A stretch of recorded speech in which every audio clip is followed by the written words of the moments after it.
ওয়াকফ বিল পেশ হবে পার্লামেন্টে। শীতকালীন অধিবেশনে এই বিল পেশ হবে। ওয়াকফ বিল পার্লামেন্টে পেশ হবে। শীতকালীন অধিবেশনে এই ওয়াকফ বিল পেশ হতে চলেছে।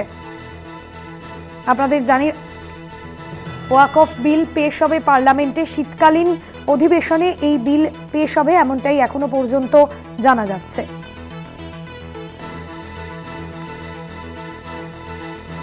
আগামী সোমবার থেকে অধিবেশন আগামীকাল থেকে শুরু হচ্ছে এবং তার আগেই সর্বদলীয় যে বৈঠক সেই বৈঠকেই সিদ্ধান্ত নেওয়া হচ্ছে। আশিস চট্টোপাধ্যায় পলিটিক্যাল এডিটর রয়েছেন আমাদের সঙ্গে ফোন লাইনে। আশিস দা, এই বিষয়ে কি জানা যাচ্ছে? দেখো, এখনো পর্যন্ত জানা যাচ্ছে যে অধিবেশন শুরু হতে চলেছে সংসদের, তার যে কার্য বিবরণী লিস্ট, কি কি বিল পেশ করা হবে ইত্যাদি, তার মধ্যে 9 নম্বরে রয়েছে ওয়াকফ বিল পেশ হতে চলেছে সংসদে। এটা এই আমরা জানি যে ওয়াকফ বিল নিয়ে নানা রকম বিতর্ক চলছে দেশের মধ্যে।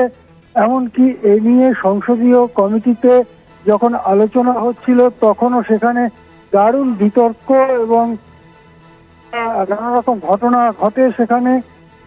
আমরা তখন দেখেছিলাম যে কল্যাণ বন্দ্যোপাধ্যায় গ্লাস ভেঙে ছুড়ে দিয়েছেন জগদম্বিকা পাল, যিনি ওই কমিটির চেয়ারম্যান, তার দিকে এইরকম অভিযোগ উঠেছিল এবং সে কারণে কল্যাণবাবুকে একদিনের জন্য সাসপেন্ডও করা হয়েছিল।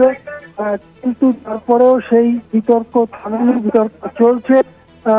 মুসলিমদের অনেক সংগঠনের পক্ষ থেকে বলা হচ্ছে যে প্রতিপক্ষে জোর করে এইরকম একটা ওয়াকফ বিল পেশ করা হচ্ছে, যার মূল উদ্দেশ্য হচ্ছে ওয়াকফ থেকে তাদের যে সম্পত্তি তার নিয়ন্ত্রণের ক্ষমতা সরকারের হাতে নিয়ে নেওয়া। কিন্তু এই ওয়াকফ বিল পেশ করার পরে আশঙ্কা করা হচ্ছে যে সংসদে খুবই বিতর্ক হবে এই নিয়ে। বিরোধী পক্ষ হয়তো এই বিল গ্রহণ করার বিষয়ে আপত্তি জানাবে, গুরুত্ব দিয়ে আরো আলোচনার জন্য। আশিস দা, আপনার কথা স্পষ্ট হচ্ছে না, যদি স্থান পরিবর্তন করে কথা বলা সম্ভব হয়। দেখো, এই বিলটা বিতর্ক চলে এখন পার্লামেন্টে 9 নম্বর লিস্টে 9 নম্বর জায়গায় রয়েছে ওয়াকফ বিল পেশ।